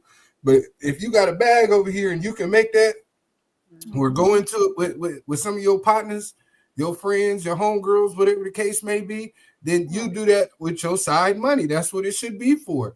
And then if it turns into fruitful, You know what I mean? Not to say rub it in their face, but you do get at least one like, hey, man, hey, I told your ass. You know what I mean? You should. But after that, let's bring it back into the household. You know what I'm saying? You know what I'm saying? Like, let's grow this and figure out how we make more smart investments and grow the kingdom that we're trying to build. That's what I'm on. But y'all go ahead. Melvin says sneaky links are expensive. I agree with Quez. I mean, if that's what you're gonna do with your money, I mean, your business, not mine. I ain't got no sneaky links. I don't got no links. Only link I got is DannyCal85.LLC. You know what I'm saying? Check out the link. That's the only link I got, pimp. You know what I'm saying? Only link I got king3rd.com. Go ahead and indulge and enjoy. Nah, but good stuff. I think that was a good conversation. It was a healthy conversation. I think Tyson about to come on soon. Well, no, right now it's the girls fighting right now. So you got one more undercard, then Tyson. Oh, so okay. So we got time. He should be coming on like around like 8 o'clock. You know what I'm saying? Okay. Perfect. Well, that'll be and I want to say 11, 12 o'clock for me. Right now, everyone should be trying, especially black folks. We need to start saving our money a lot now. Like really, you can pass McDonald's up and go ahead and eat at home because we about to get hit with a lot. Whether we think we are or not, just start saving. Start doing that. Because in that way you're prepared just in case. Because stuff might start raising up high and you're going to need that. You never know. So I say in the next 4 years, if it don't go that way, hey, then you got enough to go take you a nice little trip then. If not, you got yourself covered. Right.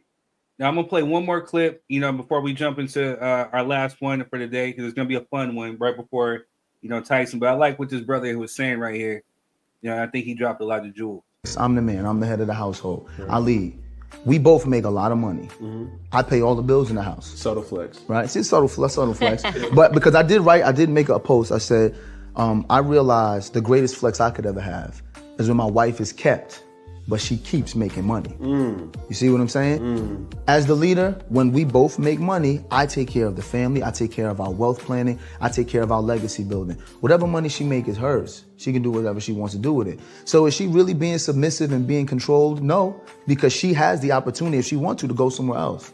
But me being a leader and being in that position of power is giving her an opportunity to live in a life in a world with full autonomy. Right. She don't have to depend on anybody else, not even me, or desire anything from somebody. So when she don't gotta live like that and she can just do whatever she wants, but she still wants to be my wife, that makes me feel good. Yeah.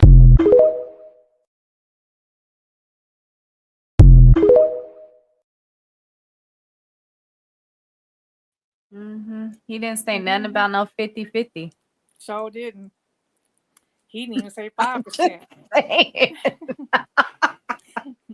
His wife is kept because he pays all the bills. But she still makes her money. They didn't hear you in the back. What'd they say?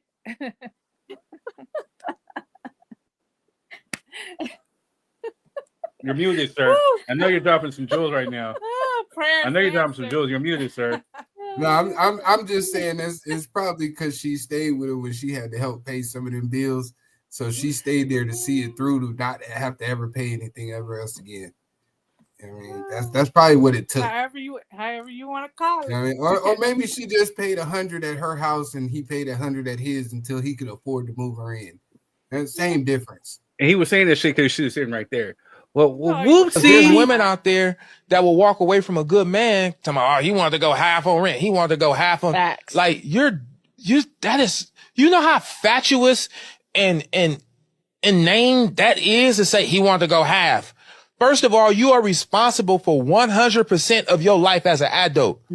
100% of your problems, 100% of your bills, 100% of your stress. And you mean to tell me you had a man right there like, I'll take half of that from you. And you was like, that ain't good enough. Right. Damn. I want you to take it all. I don't want to have no responsibility as an adult. And that is financial abuse. And that is feminine manipulation and abuse. So then, fellas, you need to walk away.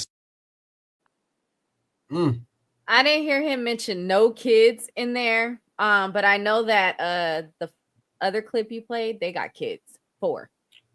Hey, Jess, how much of your bills you paying right now? 100%. Oh, okay, then that's what he was saying. So if Third said, "Hey, Jess, I can get us in a bigger place, and I'll take half of that off of your plate," you gonna say, "Nah, nigga, that ain't good enough"? No, I don't want to move into a bigger place if I got to pay half of that rent. I'm cool where I'm at. If I'm gonna have kids, yes, but see, you but should be able thinking to about take you, care right? of things. Listen, you look. No, but if I'm having kids, I'm not thinking about myself. Because I'm sorry, there's not many women who say, "Oh, pregnancy is so lovely." No, I'm sorry. Some pregnancies say that at all. That's a financial decision you guys would have to make together, whether it's beneficial to have kids and when to do so. But like I said, maybe if you stay down during the 50-50, the 100 feels so much better at the end. You know what I mean? But the problem is a lot of y'all not willing to start off with the 50-50 to get to where you don't have to pay nothing. Y'all looking for a knight in shining armor to show up right now and say, you know what, you don't never have to pay another bill again a day in your life. You and your kids come live with me and I'll pay for everything. I'll tell you, like those dudes out there are far and few, and they're not thinking about that. I can promise you that. Not saying all. There's some here and there. There's some. I'm not gonna say all. There is. They're about even. They're about even because it's a lot of you can run into that will do that. I ain't gotta lie to you. Well, maybe for you. Let me rephrase that. In your bracket, that may be true. You know what I'm saying? Your kids is grown and gone. You know what I'm saying? It's really just you. This was during when I had my son. I had that luxury. It's 50-50? So no, I had 100%. So and at that time I didn't have to worry about nothing. But what I spent on, you know, and what I did and with my child, you know what I mean? That was me. You must have found them Africans Third was talking about. No, no African. He black. If you have 10 problems, you wouldn't want someone to say, "Hey, I'll help you solve 5 problems right now." Hey, back in the motherland, I am a king. I will take care of you. I'm just saying. I have cattle on 1,000 hills. That just want to take care of the whole house. There's some men. There are a lot of men. You know, a good percentage that do want to take care of the whole house and everything, and don't want a woman to pay this and that. I mean, even if like I go out with my brother and them or whatever, and I take a girlfriend with me or whatever, they won't even let us pay at the table. They don't believe in a woman paying when there's men at the table. They just don't, and that's just what I've been accustomed to, and maybe that's why my family just must be different. No, I'm not. I see, but y'all keep missing the iteration of the story that I'm trying to give y'all. I agree with you. I agree with you wholeheartedly. But it don't fit for me. I'm just saying there's not a lot of men who aren't already married or in the position to about to be married that are going to treat women in a certain bracket that way. That's all I'm saying. So right. But what I'm saying is y'all for don't date the men. young men that may be on our podcast, because I know my son go back and watch the rebroadcast. You know what I'm saying? That generation from 18 to 30, we shouldn't be giving them advice like, oh, you should be paying 100% of somebody's bills, or y'all shouldn't be together. That, you know what I mean? So that'd be my relationship though. Wait, but hold up. Even in a relationship at 18 and 19, but D's 100% right. Afford to pay 100% of somebody's bills at 18 and 19 as you trying to figure out life. That shouldn't be a requirement. They have no business thinking like that anyway. But what I'm saying, wait, hold that thought real quick. You know, D's 100% right. You know, we don't date men. Right. So we sure do talk to a lot of them. But let me tell you something. Sometimes so you're talking to men. You're talking to men who talk to other men. And I can tell you what they think about women. I can bring a lot of men on here to tell you. Well, bring them on. I mean, you don't share the link, but go ahead, bring them on. My thing is this: I don't what. No, I'm saying you share the link. Bring it on. Yeah, but what I'm saying is this: is that sometimes your homeboys will tell you, when y'all in that setting, yeah, man, I agree with you. Do that. But then they go back home and they do different things than what they tell you. They're not going to tell you everything that they're doing with their woman and that they cherish their woman and this and that. They're not going to tell you what they do and that they take care of most of the bills. it's not putting them, if it's not putting a strain on them, there's other things that she's doing. Just like when she's cleaning the house, washing your drawers, doing everything else. I mean, how much would you pay for a maid? You had to do that before. So it's taking the heat off of your back too. She's taking the load off of your back when you do get together. Unless she's just sitting at home all day and not doing nothing. No. Listen, and this is why I say the argument is always skewed. And instead of listening to logical reasonings on why 50-50 works in some scenarios, we have a whole slew of women in the social media range telling us that 50-50 would never work. And if you're a woman, you shouldn't rely on that. And the problem with that is because, like I said, my son being 18, well, he'll be 19 next month, with the rest of these Sagittarius crazy people. He's, you know what I'm saying? At 18, 19, if he gets into a relationship where he feels he has feelings for somebody, I'm going to tell my son, you shouldn't be paying 100% of nothing right now. And if a woman can't meet you 50-50 at this moment, then you probably shouldn't be with her because you're still in the development phase, right, of your life. You're still in the development phase of your adulthood, right? From 19 to maybe 27 or 30, you're devising what's going to work for you in the next chapters of your life. And if the woman can't support you during that time frame, then you probably shouldn't be with her. But when you hit 30 and 40, your life should be together by then, right? That's why I say it depends on which bracket of women we're talking about. But we can't have 20-year-old, 22-year-old women saying, I'm not going 50-50, trying to date men in their range who are still trying to figure out their life. Everybody not jumping off the porch, you know what I'm saying, with six-figure salaries and high six-figure salaries, maybe even 7 at 18 to 20 or 18 to 25. It's not a reality for most individuals. There may be a small select few, but then you also have to ask yourself as a woman, what separates you from the other 300 women within his circumference that look just as good as you, they got ass and titties just like you, that can suck penis just like you. You know what I'm saying? What separates you in that bracket? You know what I mean? If you want somebody to pay all your bills, because this is what men think about. You know what I'm saying? If I'm paying 100%, because now you're involving someone's ego.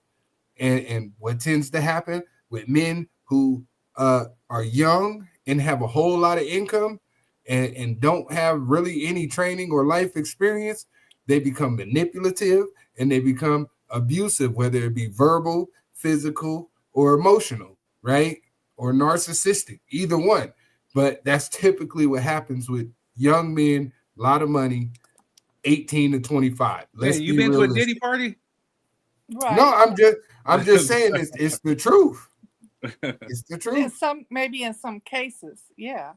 But like even with my son, he had his house at 19, you know, and at the end of the day, you know, whether he got money or not, I always guided him. So it takes your parents to guide you, and not just starting at 18. You got to start them at 10, 15. When they start wanting to spend money, you start teaching them that money. I teach my grandson right now, you know, because sometimes if you ever pay attention, when they're 5 and 6, they think that you just have the card. They don't know about change, you know, dollars, nickels, and pennies. You start teaching them that, and I start teaching them how to put his money up. But that's how you have to start teaching them that, and then they don't wild out. But as far as saying that, you know, the dick sucking and all that don't mean you have to participate in that. And I want young women, if they're watching, not to know that they don't have to participate in that in order to get a man that's decent. You don't need a lot of money to pay bills. And that. Yeah, it's a money. You pay bills together. You know what I'm saying? Not in America. Exactly. Well, I ain't had to suck no dick for sport. So we're not talking about you. I'm saying you don't have to. I don't want that to come across that you know that you have to do certain things. Yeah, to get these kind of men. That's not what. But that's not what I was saying, D. How did that even come up? I agree with you. I'm saying when you're dealing with, I was 18 to 25 before, right? And I had some money in my pocket. And at 18, 25, like most other 18 to 25-year-olds, what separated you from having some coochie, titties, ass, and good head? You know what I'm saying? That was the determining factor during that period. You know what I'm saying? If you cool to kick it with, you know what I'm saying? But the rest of y'all all got the same thing. So what separates you outside of those activities? That's what I meant for the young ladies watching. Outside of all of that, what do you offer that's going to separate you from the pack? Because at 18, 25, these young men are just trying to hit. Let's be honest. Them. And that don't mean I get YD. And they're going to the weak ones, the weak women. They're not the girls. But I'm just saying, but that's the reality you face. But see, that's what I'm saying. If all it is, if I had a daughter, you gonna pay 100% of my bills, and I come over there. You know what I'm saying? But is that really adding? Is that wait?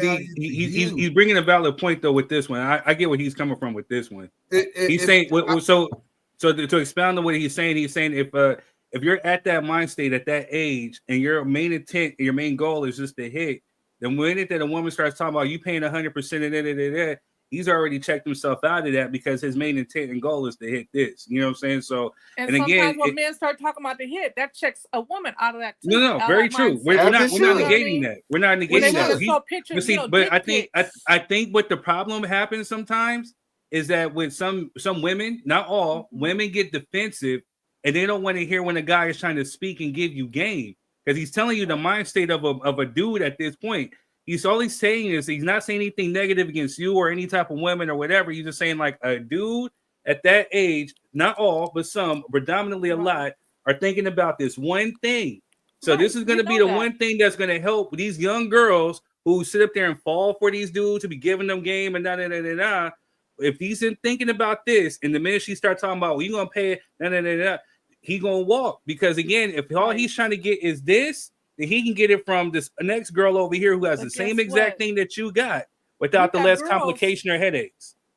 But now women have magnified that game plan. That game done got sold out. We done magnified it and perfected it. Sometimes, if you want to really say about the game, because when I was 21, 22, I was running that game. I had a daddy in my ear making sure I understood the game, my brothers and all them. So I knew the game, but when I knew I wanted my stuff paid, I know how to play that game. And I got what I wanted. But at the end of the day, the game only gets you so far. Pretty soon you got to grow up and understand and be mature enough. And I get what he's saying as far as that because that's how quick some of these girls get pregnant at a young age. Because that's exactly what I was getting ready to say. So why are there more baby mothers than there are wives? Right. You get what I'm saying? That's what we're trying to stop here. It's a whole lot of. I keep saying this, and I say this to my daughter, and I say this to these beautiful women who be out here talking about single, sexy, and free, and you know what I'm saying? It's 7 p.m. Friday. I ain't got no nigga, and no nigga ain't got me, but they end up pregnant somehow, some way. But listen, it's a whole lot of unattractive women that are married. Whole lot of them. Not just by my standards, but by many standards. It's a lot of women that is that bad not to be married? These 10s, 9s, and 8s, these dime pieces say that I'm a dime, but you single. I've seen a lot of women who aren't dimes that are married and happy and living their best life, and somehow you waiting on the right nigga. Well, what's wrong with being single? He's never coming. There's nothing wrong with being single. Hold on. I didn't say that. Go ahead, Jess. Go ahead. So, Quez asks, what's going to set women apart from the other women? Not having sex. That's going to set you apart. That's really going to help you to see who's there for you. Absolutely. And women, don't be talking about paying no bills. Be a lady. That's not being a lady, talking about paying bills. Just saying. Right, that conversation shouldn't even come up if you're a real, woman. That's you can finesse or do it however you want to do, okay, whatever it is. But you don't have to sit there and I've never had to sit and talk about, well, I need you to pay this or I need you to pay that. No, it's not happening. If anything, I had to slow down and be like, I don't need you buying me that because I knew what it comes with it. Now you wanted me to commit with you. Thank you, D, because I was getting ready to answer adoration here. You know what I'm saying? Like, because she said, if what Quez is saying is true, I would encourage my daughter to only go for men who are paying 100%, because why go 50-50 with a man who's just trying to hit? Now that I know that, now that I know 100, wow, when was she saying? One low. But yeah, what you're saying, D, is very, very true. You know what I'm saying? And that's real. That's real what you were saying. And that's what I would tell adoration. Still be practicing abstinence, but your little coochies tingle. And you know what I'm saying? These little boys getting y'all ears. Not that much. They created wine I'm now, just baby. saying, Let me tell you. We're being realistic here. We're being realistic. And you can put the sparkle in that wine too, and then guess what? You sleep good. Some of these kids ain't even finished their homework, and they having sex. You know what I'm saying? Some of these kids ain't even finished their homework, and they in full-blown relationships. So it's disingenuous to pretend like these aren't real conversations to be had out here in reality. You know what I'm saying? True. I hate teeth. We have great toys. Yeah. What she say? She's right. It's pretty popular if y'all don't know about it. What the fuck? I don't have it, but lots of women do. What she say? Adoration says it ain't that deep, Quez. That's the point. He said y'all have great toys. That's what she said. Yeah, I ain't never played with that, but she right. But I ain't never played with that. I heard it ticks your soul. I'm good on that. Melvin says rabbit. Okay, with that being said, it's not a rabbit. I think us ladies know what it is. She telling herself over here. I don't have it. But I've heard about it. I better not hear about you at no damn Diddy party. Oh my gosh. Freaky ass nigga, you a 69 guy. She said toys, not a party. You start seeing little rosebuds around your house. Them ain't candles. He knows about it. Make sure she you said, pay "Get y'all attention." around. Y'all thank me later." But it will take the carrot. Oh my god! Hey. So what are we talking about? We ain't talking about a damn thing, BJ. So we finna watch Tyson.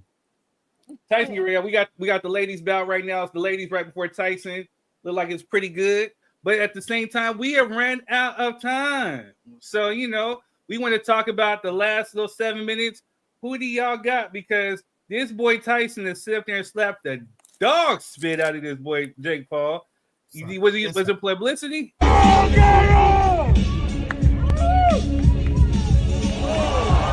and gentlemen, I didn't see him slap him. Yeah, that was last night. That was last night.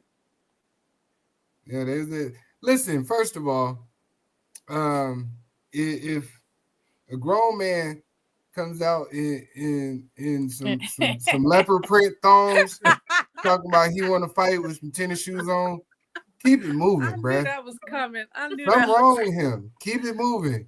In his they make all kind of boxer briefs, and they make shorts, and they make speedos and elastic. That's all for the weigh-in, man. That's for the weigh-in. For this type of engagement in front of thousands of people, you decided to put on the bikini draws. Something wrong with this man. So please, it's for the weigh-in. It's traditional weigh-in attire. Tear him up. Tyson's hungry, and he gonna eat him up. Weigh in my ass. You walking around with your dun-dun-duns on and some tennis shoes. Something wrong with this man. Even at 60 years old. Watch out. I agree with Melvin. Melvin says Tyson, but it's all a show. In the great words of Quez, it's a production. No doubt. It's definitely WWE. Tyson is the king of it. You know what I'm saying? But still, that does not negate the fact that Tyson hit hard as hell. He is still a boxer. You know what I'm saying? Again, as the son of a man who is a professional boxer, I can tell you those bruises and cuts and whatever that they come home with, I guarantee is 100% real.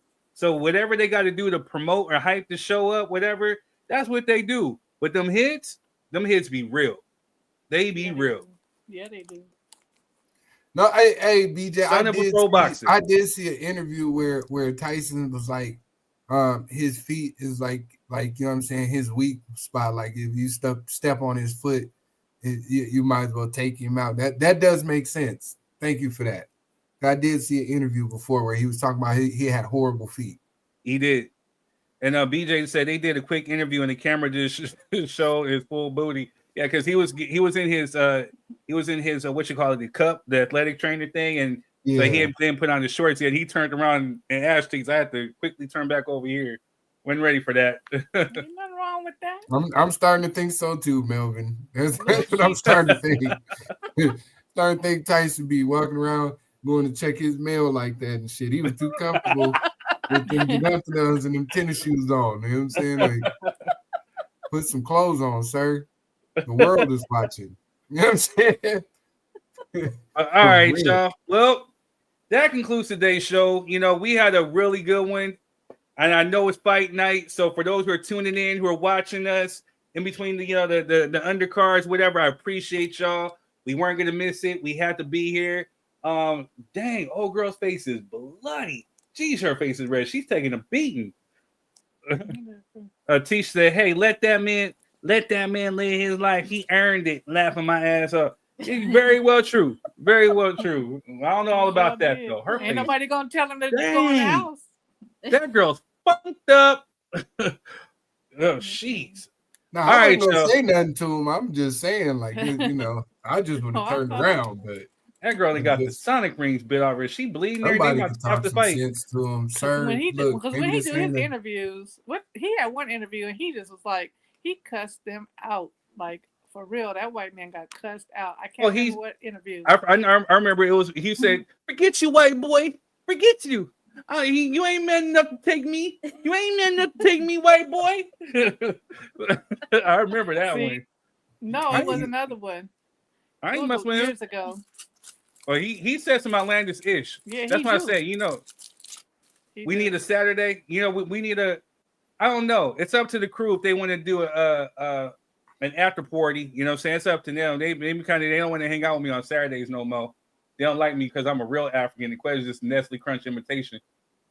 That ain't what the numbers say, sir. But you know, go ahead. You fudged out the numbers. You were red wave. You were red wave. All right, y'all. Have a great night. Up to the crew. The crew will let me know if they want to do it after party. He said once a month. Like, yeah, that would be cool. Oh, that's dope. I feel you. We'll do this. All right, y'all. Well, I got to get these wings in the air fryer, and hopefully I don't burn the rest of my tongue. But y'all, this has been real. Thank you for tuning in. Rebroadcasters, you can still comment, and we will still respond. It's been real. We love you. Thank you for tuning in, and we will see you the next time. All right, y'all.